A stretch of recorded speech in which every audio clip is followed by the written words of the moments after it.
This is Including You, the new series from Lead at Any Level. Including You features stories from chief diversity officers and other executives who are creating inclusive cultures in their organizations. Our goal is to show what's working in companies just like yours, to give you the tools you need to keep pushing for progress in your own workplace. We want to create belonging and opportunity for everyone, including you. And now here's your host, Amy C. Waninger.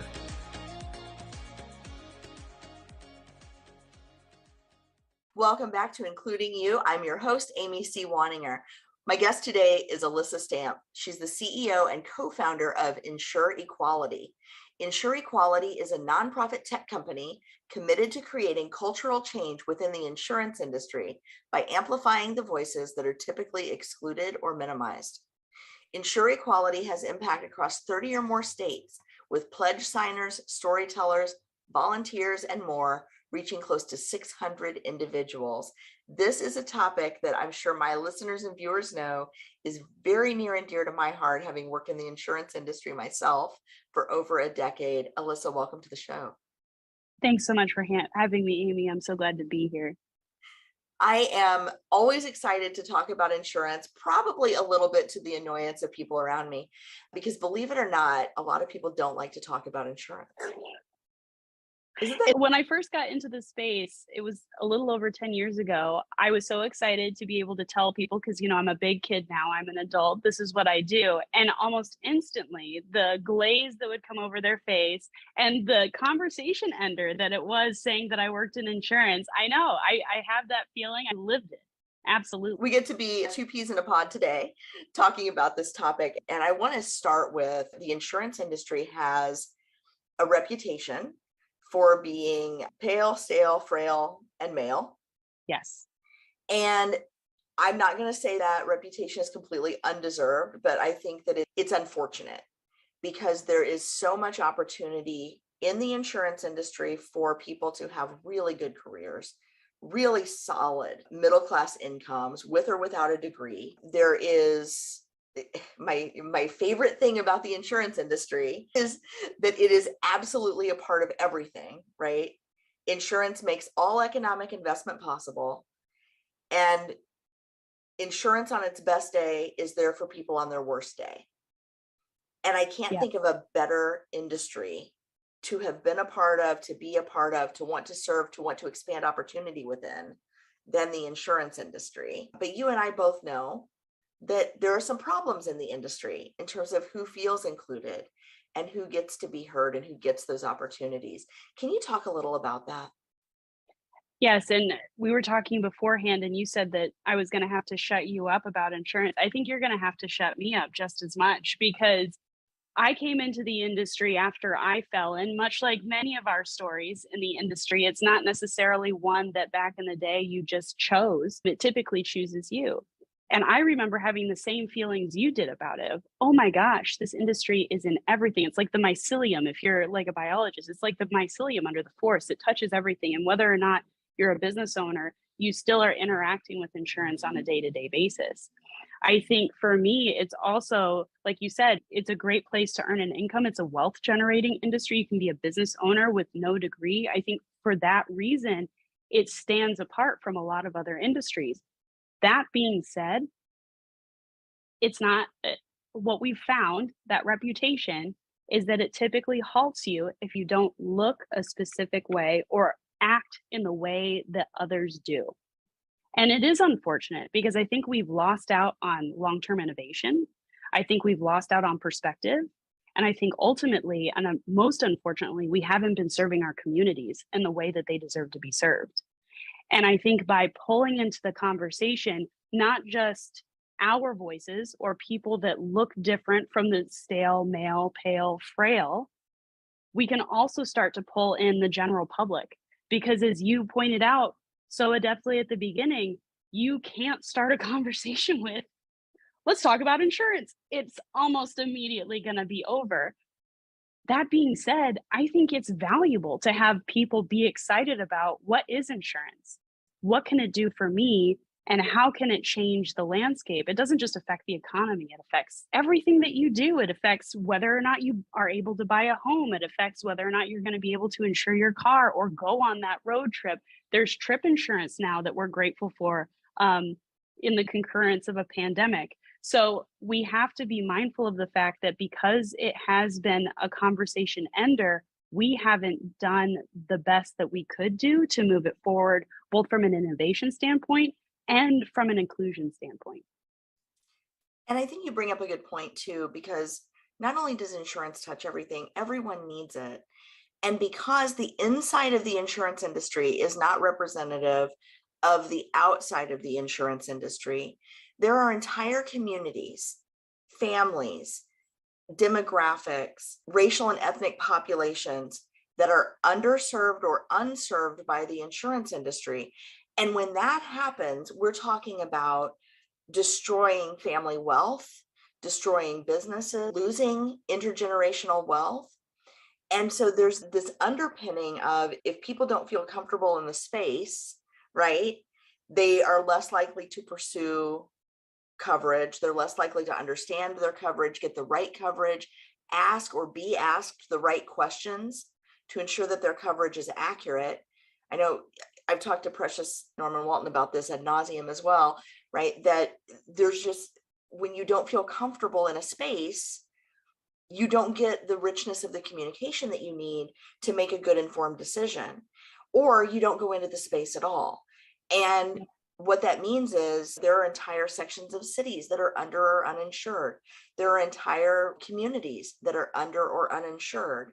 And when disaster happens, those communities can be left devastated. So it's not just a business problem that the insurance industry has. This is a moral obligation that the insurance industry has to really break up some of these barriers to entry for consumers, which requires us then to break down the barriers to entry for practitioners, for professionals, for producers in this space, so that those communities can be reached where they are.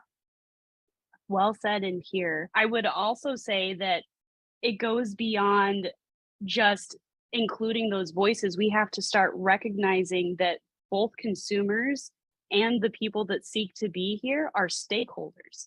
We've been so focused on, I think, a shareholder mindset in this industry, by and large. I wouldn't say that's everybody, but business also involves stakeholders. And as we've both pointed out, it's everybody. Are we actually serving everybody in the best way that we can? And I'd like to say yes, but I know the answer is no.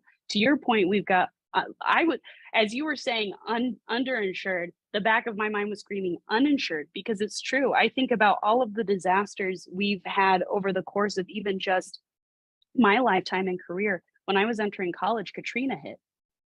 I think about that as being a disaster. Think about the water situations in Detroit and now in Jackson, Mississippi.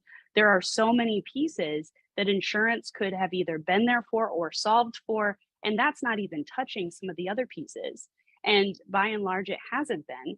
Or to your point, we haven't been having the conversations that have been needed in these spaces so that we are insuring it correctly or we are protecting it correctly. There's evidence of retaliation, redlining, etc. And all of these things need to be brought to the forefront so that we can start solving them together. And even things as simple as credit scores impacting car insurance rates, or zip codes for homes being used as proxies for race. These are things that matter on the ground. And I also want to point out that even people who don't have insurable assets can still be claimants. Yes. And so Absolutely. insurers have to be aware that their constituencies or their stakeholders are not just their shareholders, are not just their employees, or not just their customers, but also any potential claimant, which could literally be anyone in the world. Correct. Yep, absolutely. I think there's other outreaching effects that insurance has had on our economy, on the way that we do business. When I was entering underwriting, the advent of the gig economy was really starting at that moment. We were having large conversations about it. And I know that insurance, whether or not directly, played a large role. One of the great examples of this is we were working with accounts like Sears. Okay, so they have trucks that would deliver refrigerators, stoves, dishwashers, etc., and then they would install that appliance in your home. The insurance cost on a fleet of vehicles is very high. The maintenance cost on a set of vehicles is very high, not to mention workers' compensation and liability. If a business is looking at their line items and their bottom line, are they going, man, if we could just contract this out and not pay for the insurance on this, would it make sense for us to do? I think the other thing that comes to mind for me is workers' comp, because it's based off of payroll. And I think about the fact that we haven't seen a minimum wage increase federally in a very long time. So whether or not insurance is a direct hand in all of these different pieces of the scene that we see before us almost seems irrelevant, because we do play a role and we have to take ownership in it. And we have to start having the conversations of whether or not we made that decision, we still take ownership. And it's difficult, right, to do that within the industry, because dissent is often quashed, innovation is often quashed. People with differing perspectives are often told, not yet, not you, not now. We don't talk about this because we don't want to drive people away from the industry, but this is a real thing that happens. People who ask questions are often sidelined, even if the questions are very relevant and pertinent, right? The people who are the decision makers in the process often don't like to be challenged on some of their working assumptions. And I know that this has happened to you. I know that it's happened to a lot of our colleagues, right, that have asked good questions in this space. Or have we thought about how the economy is changing? Have we thought about how the workforce is changing? Have we thought about how markets are changing? And they're not always ready for, or technology, right? They're not always ready for those conversations. And insurance tends to be a late adopter on a lot of things. When I would love to see the property and casualty insurance space be the front runner in some of these conversations, right? Because they're uniquely positioned to drive really positive social change by advocating for things that would benefit everyone, right? When we talk about the positive and negative externalities in an economic system, right? Insurance is right at the forefront of all of that, but way too reactive in my mind. That was a long setup to ask, how can the industry change who gets heard, whose questions are answered, whose contributions are valued, so that they can remain relevant? Because let's face it, if the insurance industry goes away, so does economic investment. And we need this industry to be solid, sustainable, and valuable long into the future. And these are things that people rely on. So how do we shore up the space for dissent and innovation in the insurance industry? I think the short answer, and the one that might seem a bit cliche, is that we underwrite our risk, Amy. I don't think, to your point, we're not looking far enough ahead. I think we're solving short-term solutions from a reactive standpoint. And as a former underwriter, that is the worst thing that you can see when you're looking at a risk, is somebody that's being reactive to the things that are happening. We as an industry have been facing large attrition and retention problems since well before the pandemic. There were full-on articles written about it. We haven't been working towards solving these problems because we've been so entrenched in the way things have always been done and the way that we think that they should go. And I think part of that is being honest with ourselves. And for an industry that spends a lot of time talking about liability and fault, we need to let that go here and know that we're a centuries-old industry that has not gotten everything right. And instead of pointing fingers and saying it was this fault or this fault, say, this is now a problem. It's been a problem. What do we do to start fixing it? And the start of it are conversations like these, not just external to the industry itself or external to certain companies, but part of the solution within each company. We do a lot of things individually in this industry because a lot of it feels like a very close kept company secret. But in the space of belonging, in the space of creating cultural change, this is the moment for the insurance industry to come together and say, we want more for us, for ourselves, for the future, not just of this industry, but the economy as a whole. Yeah. And one of the ways to get that would be to make sure that people are being heard inside the companies, right? That different voices get amplified. And I know you're doing some work in that space. Can you talk to us a little bit about what you're doing, what you're proposing as part of the solution to this problem? Yeah, part of it is the tech that we've just created, Amy, and thank you for asking. It's called Phoenix because there's a lot of what feels burnt around us, and we have to come together to rise above it. So, Phoenix is a platform that allows employees within the industry or that have left the industry to take a survey and weigh in on what the culture of that company that the survey they're taking of feels like. So, it's not a judgment on whether or not they like the company or whether or not they like the leadership, but exactly how does it feel? And the reason that we went on this journey is to your point where you were saying, how do we start these conversations, especially when people that do speak up tend to be sidelined, right? Or removed. It could be worse than just being sidelined. And I think the answer for us was, how do we create a space that involves anonymity, but truth?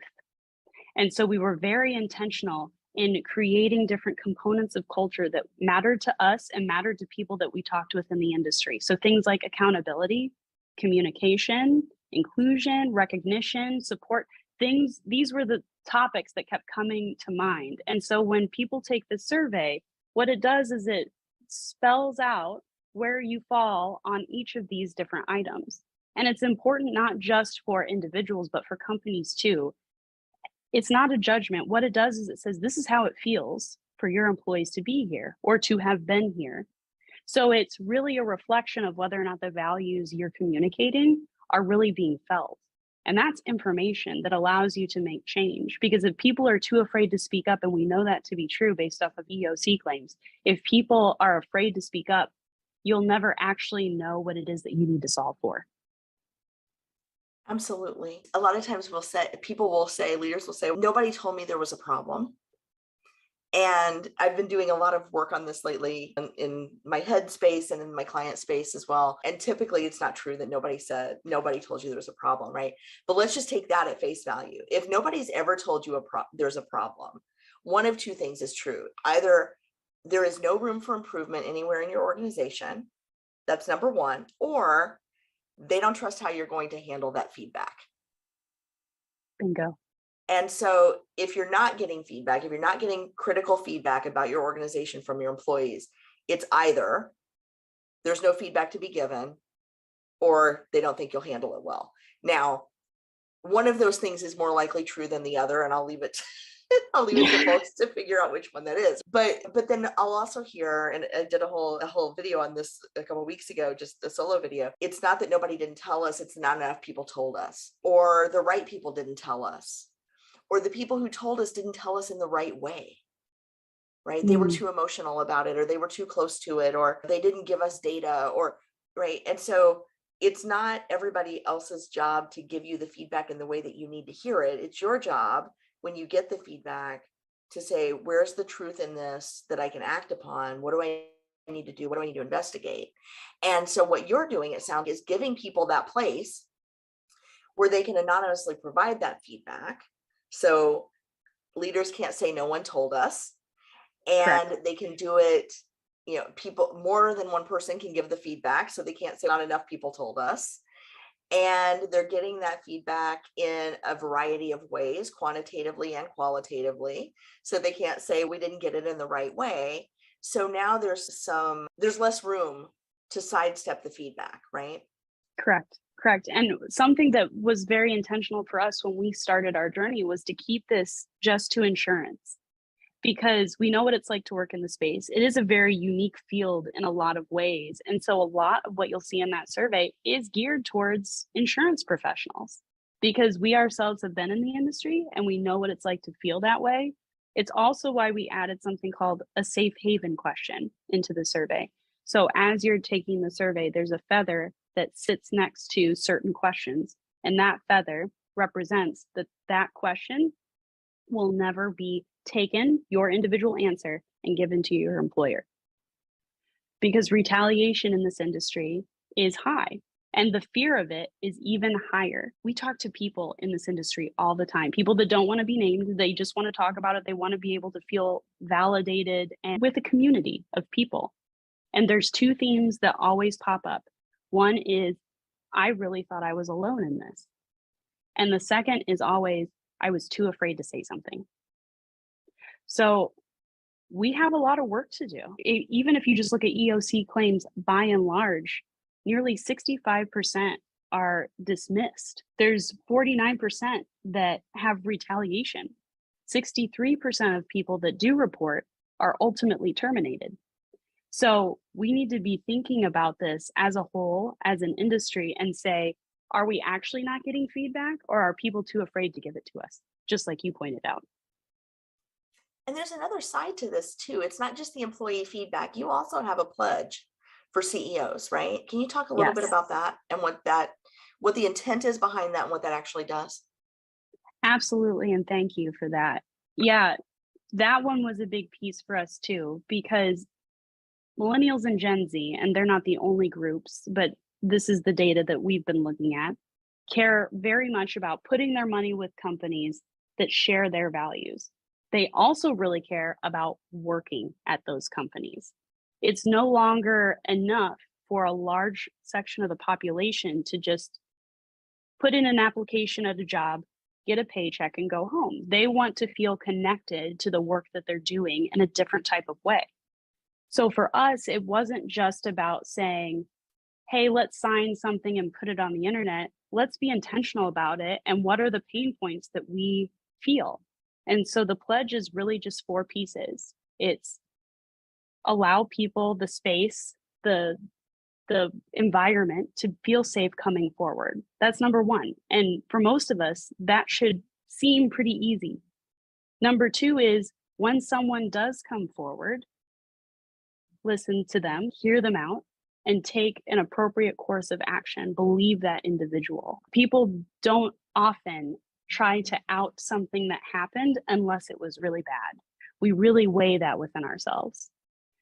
The third piece is to not force someone into confidentiality. Now, obviously, there are different state-by-state rules. You can exchange confidentiality for payment, and then there's also some specifically for trade secrets. That's not what we're talking about. What we're talking about is in a situation where someone comes forward, don't make them stay silent about it, because the recurring theme is that somebody doesn't feel like they can share and they never actually heal or move on from that experience. And that's a problem by and large.